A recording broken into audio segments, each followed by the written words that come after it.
There are certain events that only happen once each year, and for muscle car and Corvette fans, this is what it's all about. Join us as we take a look at some of the highlights from what has been called the greatest show of its kind, the Muscle Car and Corvette Nationals.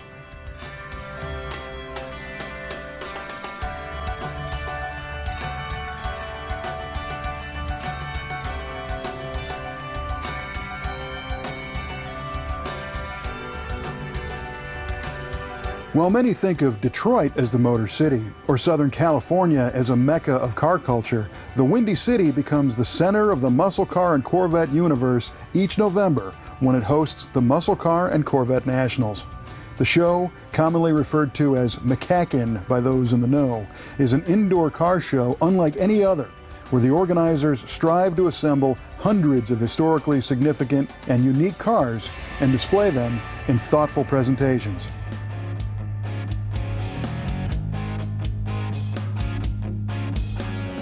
When you come to the Muscle Car and Corvette Nationals, you'll see cars that are on display kind of individually, and then you'll see collective displays that are made up of cars of a particular make and model. And Rick, you're standing here in front of a ring, a corral, if you will, of Mustangs. What is this display all about? This display is of the 45th anniversary of the Boss 351, 1971 model. It was a one-year only car, 1806 made. I run the database on tracking these cars worldwide, along with my friend Al Thomas, and you know, we want to know as much about the history of these to preserve the history. Is one of the fastest Mustangs ever produced, so we're into tracking them and knowing where they're at, or saving what we can on them. That's pretty interesting because the Boss 351 is probably the only year that the small block car was faster than the big block. That's true, and it had high compression, 11 to 7.1 compression for a small block. Crazy. Only came with a 4-speed. You can get it with power steering or no power steering. So interesting.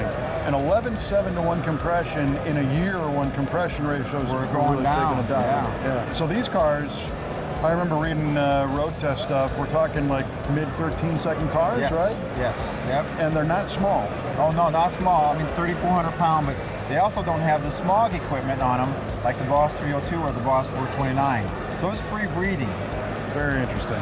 And you said what? There was 1,800 and some made? 1,806. 1,806. I've got about 30% accounted for now. Some of those do include.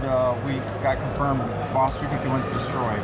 Okay, so some cars that were and cars that are. Probably about 20 or 30 we got confirmed destroyed, but we do have those VINs.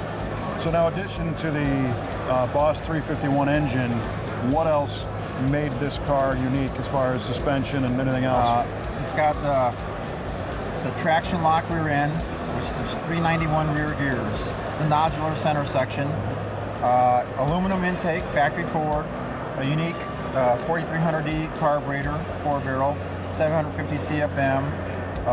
You got the aluminum valve covers, solid lifter, 4-bolt main, a big harmonic balancer, heavy-duty clutch, heavy-duty competition suspension, the springs, leaf springs and coil springs, sway bar front and rear, ram air, no automatics. Really? Strictly 4-speed, strictly wide ratio.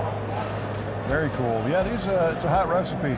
And it's interesting that this body style is kind of the stepchild of enthusiast Mustangs. Stepchild of the first generation Mustang, yeah. But it's coming around. And I've been trying to promote these cars for years. Well, I always thought this body style was cool. I dig the kind of the jet fighter styling, if you will. Yeah. It reminds me of kind of the SR-71 Blackbird, aggressive styling, the black honeycomb stuff that some of them have, the stripe. Yeah. I love the way the bumper fits around the front and that almost flat rear window. Yeah. The car looks supersonic standing still. It does. Yeah. So tell me about how this display came together. Where'd you find these other cars? You know, all these guys here are personal friends. We got Boss 351s. We talk over the phone or email or Facebook, and I says, hey, I'm doing this for the Muscle Car Corvette Nationals. I need this color. They came in 11 colors. I've got 8 of them in the stock, 11 colors, and 1 special paint. Which one is the special paint car? The Calypso Coral. kind of an odd orange. Yeah, it is. Well, listen, we appreciate you putting the time and effort into making this display, and we'll check out the book, and it's great you're spreading the word to get these cars a little more love, because they're cool cars. Yes. Thanks, Rick. Hey, thank you. Yep.